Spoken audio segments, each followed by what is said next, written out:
Today, I'm going to talk about Hell is other people.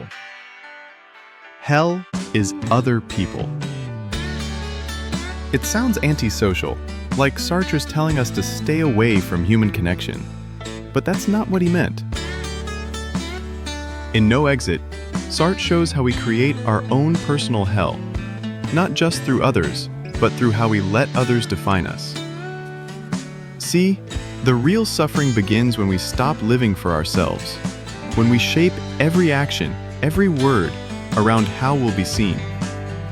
Their gaze becomes a mirror, and we become actors, not authors, of our lives. This isn't just existential theory, it's a psychological trap. When we rely on others for validation, we abandon our inner compass. We overthink, we self-censor, and we start living to avoid rejection, not to pursue meaning. Sartre said, "This is the real prison, where you're no longer free because your worth is in their hands." But it doesn't have to stay that way. Freedom begins when you reclaim your choices, not by cutting people out, but by showing up as you, even under their gaze.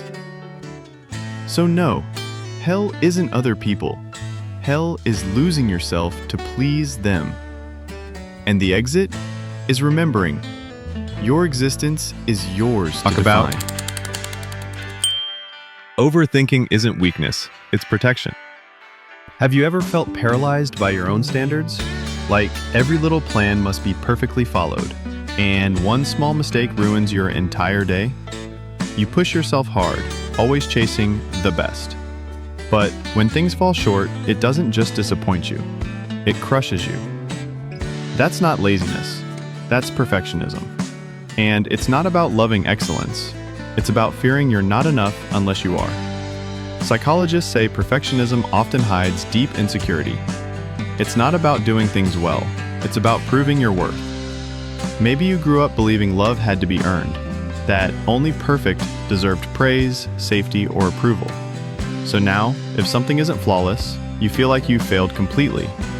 You start avoiding action, not because you don't care, but because the pressure to get it right is just too much. But here's the truth. Being perfect doesn't make you worthy. You already are, even when things are messy, unfinished, or flawed. Start small. Lower the bar. Aim for 80%. Then adjust. Try 10-minute tasks instead of full marathons. And practice being seen, even when you're imperfect. Post that message with a typo. Wear that mismatched outfit. Let go. Just a little. Because real strength isn't about never falling. It's about standing up, again and again, with kindness for yourself. Perfection isn't the goal. Progress is. And you're doing better than you think. Your life is only about 4,000 weeks long. You'll never finish everything. You'll never be fully prepared. All you really have is now. Even if you check off one task after another, there's always another list waiting. You're caught in what Oliver Burkeman calls the efficiency trap. Life is an endless stream of problems. Being more productive doesn't give you control. It just raises the bar. Why are we stuck in this cycle? Because deep down, we crave certainty. We try to tame time with schedules, with systems, with perfect plans. We believe that if we manage time well enough, we can somehow master the chaos of existence. Planning isn't the problem, but when your worth becomes tied to your efficiency, time stops being something you live in and becomes something you're constantly fighting. That guilt you feel when you're not being productive, that's not discipline, it's fear. Berkman says, our obsession with more is just avoidance. If we're busy enough, we don't have to ask, is what I'm doing actually meaningful? We distract ourselves, and with work, with screens, to avoid the truth. We only get one moment at a time.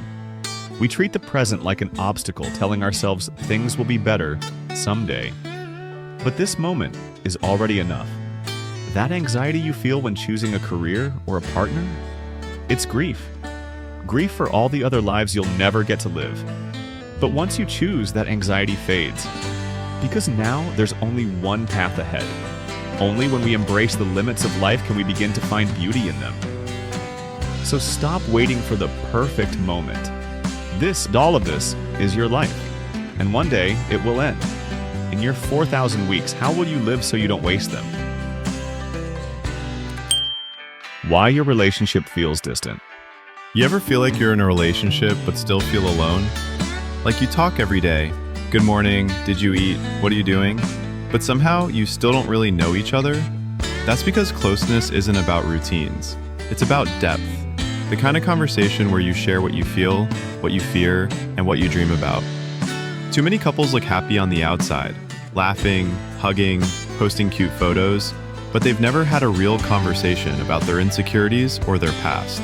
They're scared of being misunderstood, scared that if they show their real self, it'll be used against them later. So they keep it light, and over time, the distance grows, silently. Psychologists call this a functional relationship. You do things together, but never truly connect. The truth is, deep intimacy starts by getting close to yourself. You have to face the feelings you've been avoiding, shame, fear, self-doubt, before you can share them with someone else. Then comes the courage to speak up. Not everything at once, just small, honest things. I've been feeling tired lately. I'm not okay today. And finally, trust. Yes, you've been hurt before, but not everyone will break you. Some people will hear you, hold space for you, and meet you where you are. Because real connection isn't built through perfect dates. It's built through honesty. You don't need to perform love. You need to feel safe in it. You deserve that. And it starts by being real, even if your voice shakes a little. The rebound effect. Why your brain won't let you rest. Hey, let me ask you something. Have you ever felt so tired, but still couldn't stop scrolling? You're not even enjoying the videos anymore, but somehow, you just can't let go? It's not that you're addicted to your phone, it's that you're afraid to close your eyes. Because the second you do, your brain hits play on everything you've been trying to forget. All the awkward moments, the things you didn't say, the feelings you shoved down just to get through the day.